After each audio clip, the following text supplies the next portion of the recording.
So I got this Displacer Beast on special from Hasbro Pulse. I had seen it in the past. I wasn't sure if I was gonna get it because I already got the regular Guana Hide cat in the past from the Dungeons and Dragons line. The Displacer Beast was featured in the Dungeons and Dragons movie, was a fierce opponent to the players. And I like animals. I like Hasbro animals. In the last few years, we've discovered that when Hasbro and other companies make animals, they make them well, very well articulated, and they're fun to play. So the Displacer Beast, I really like. The one thing I never liked about the Displacer Beast were those tentacles on its back. I know the original creature from way back from the 1970s or 1980s had those tentacles. It's part of the shtick that allows the creature to teleport, but I still wanted mine the way I like it. And I've had this Venom action figure that comes with wings, and originally I bought that Venom so I could use it with Nemesis Enforcer. I never did use Nemesis Enforcer and those wings. I don't know if they peg properly, so I decided, what about if I do a swipe and put the tentacles on Venom instead, where they look more creepier and much at home, and use the wings on the Displacer Beast and create a new kind of beast that can actually fly as well as maybe teleport, well, fake teleportation and create illusion about its location. Well, let's find out how it works out in real. So normally you would put these tentacles with the Displacer Beast this way. There's a left and a right side, with one of the side being rounded, the other one more square.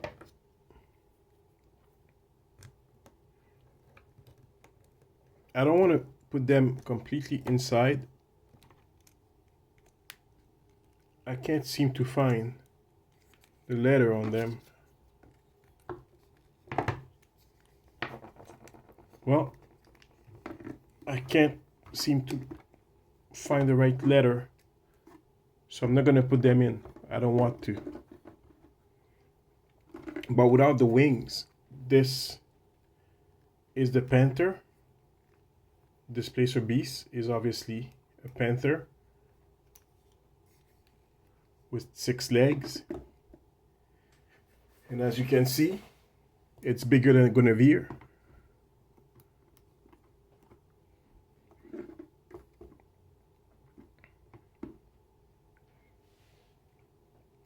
Although it does look a lot like Guinevere.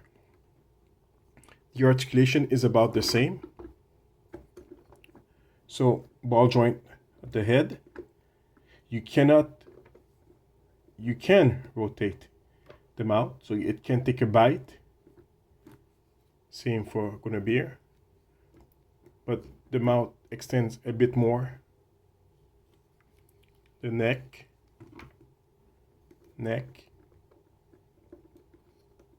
Head goes up and down,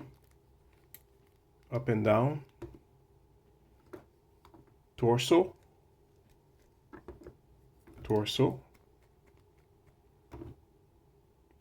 tail, up and rotate,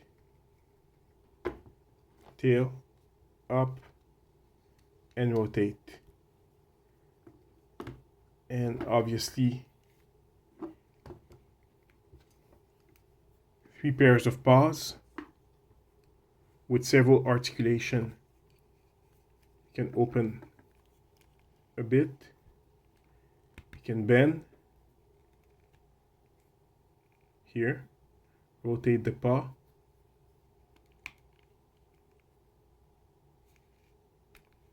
don't press too hard because you don't want to break your figure. You can rotate at the elbows here, just like you can rotate here the paws. The paws are not the same, as you can see. They're different. Each of the 6 paws are completely different from one another. And just like a real cat, the paws in the back, well, there's only 4 of them, as opposed to 5, like here.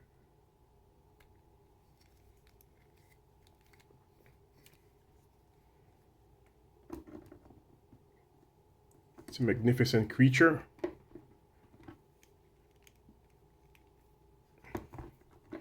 It's not easy to put the weight of the figure on all of the 6 paws, but I'm trying all the time. Normally, they say that the creature could stand on only 4 paws, and that these would be used only for attacks, or even grabbing things, like that.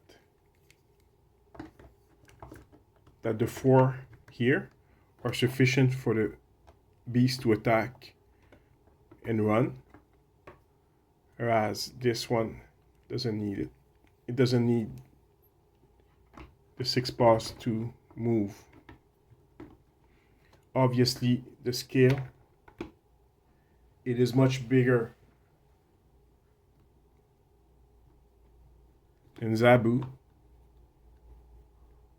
and Guinevere.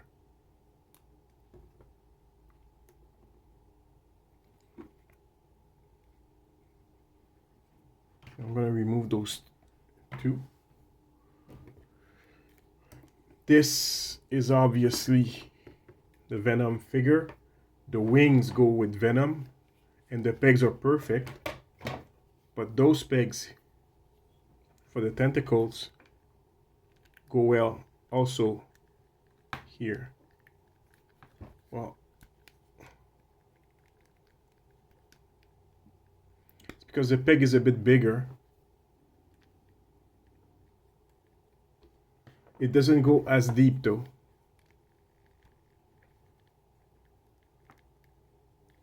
But you can see what I mean when I say that the creature Venom looks much better with those tentacles. It really feels like the symbiote has a life of its own.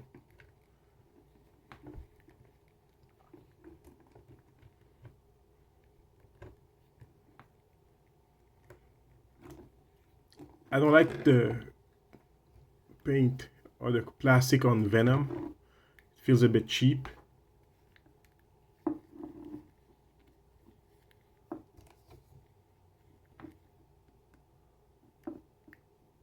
Venom has 2 different heads. I'll have the other head somewhere. I was thinking of using Venom to create a custom of Wildcat. The scale is the right one. And the reason I'm interested in that is because of the foot, which fit better with Wildcat. And the body build also fit better with Wildcat. As you can see, this Wildcat is a bit too thin. But Venom has a right body build for Wildcat, if you ask me. And also with very good articulation.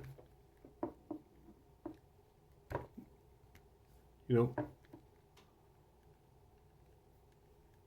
double knees.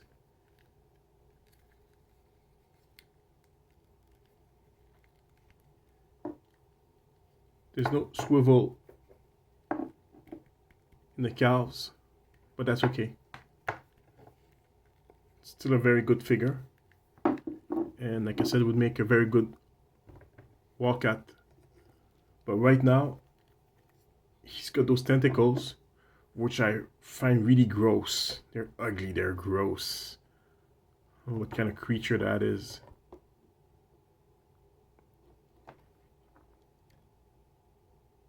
And that's why I want Venom to have them. Because it feels like it's with the character, kind of gross and squishy and ugh. You know? So I envision Venom a bit. It goes with his open mouth, also the style and so on. Now the wings here are cheap. Okay, you see, they break off so easily, it's crazy. These wings would have been perfect if I could customize them properly for Nemesis Enforcer.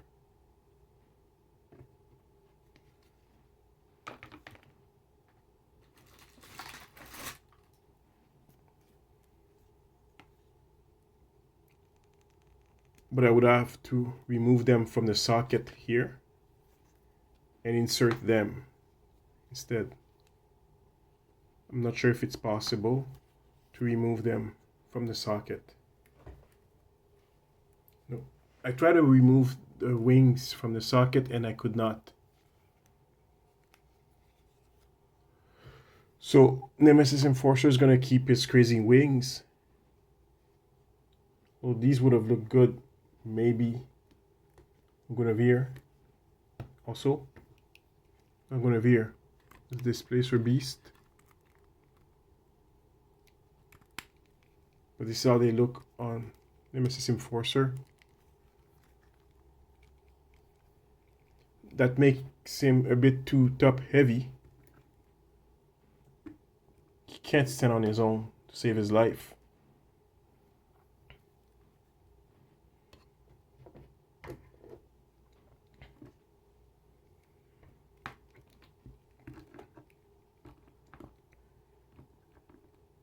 And that's too bad. Why? Because you can't adjust the ankle the other way.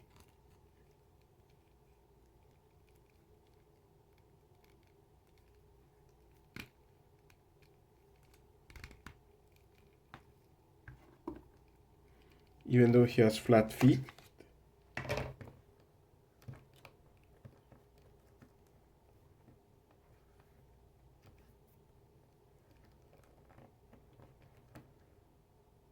So either you use a flying paws for Nemesis Enforcer,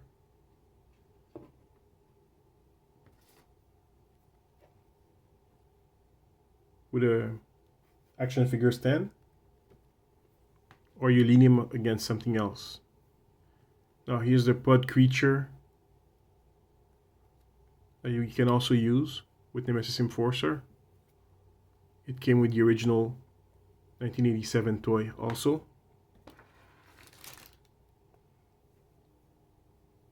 I didn't bend it yet, so I didn't play with it.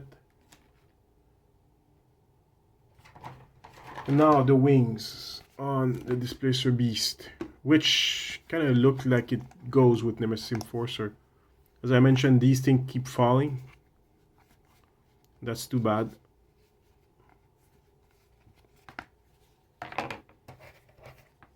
I even experimented to see maybe I put them. No, they're the right side.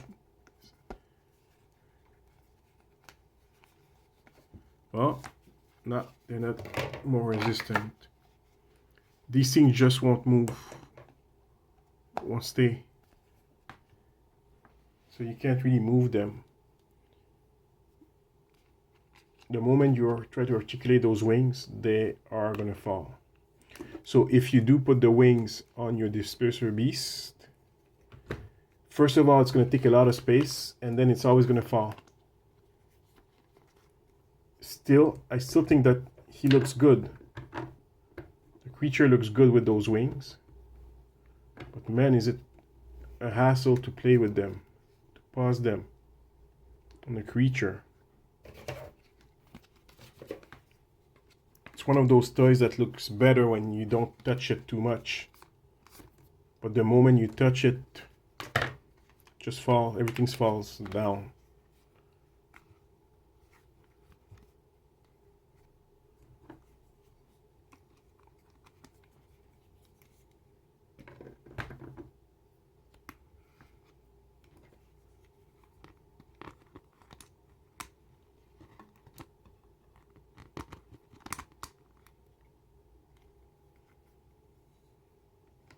I think I've got it.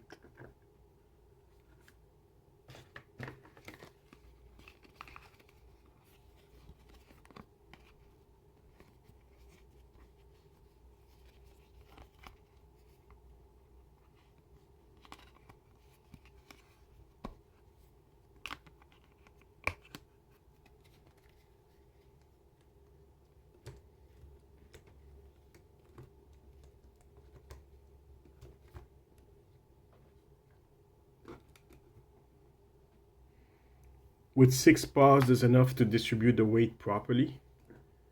And how would it look if it were flying? That's how it would look. Nasty creature. I like it.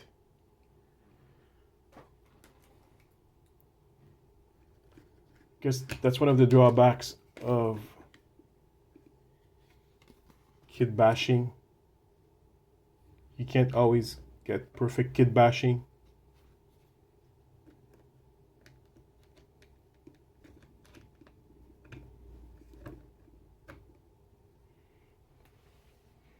Guess if you put the creature this way, then it looks okay. It looks really nasty.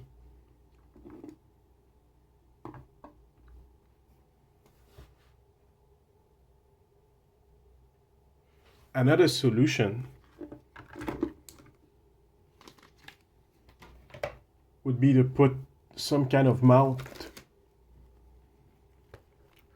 on the cat, like one of those here. Maybe put that on a creature, a bit like Penta, I believe is called, from Masters of the Universe. If you put a mount, you could put a figure on him easily.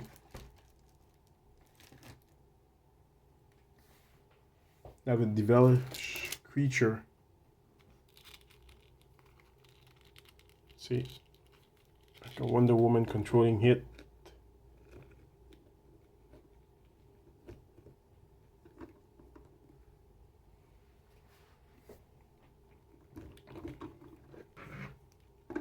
It's easy to put something here to hide the holes if you want a mount, something here.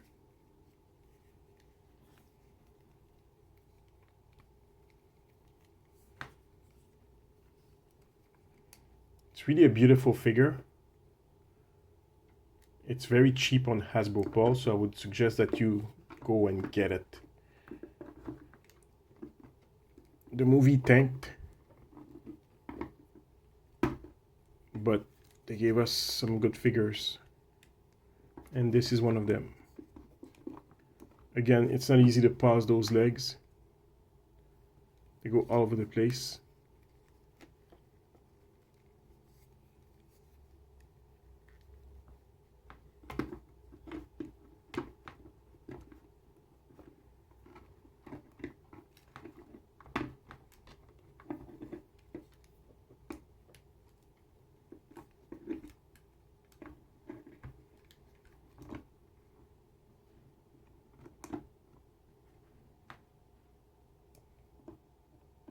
And that's a creature for you.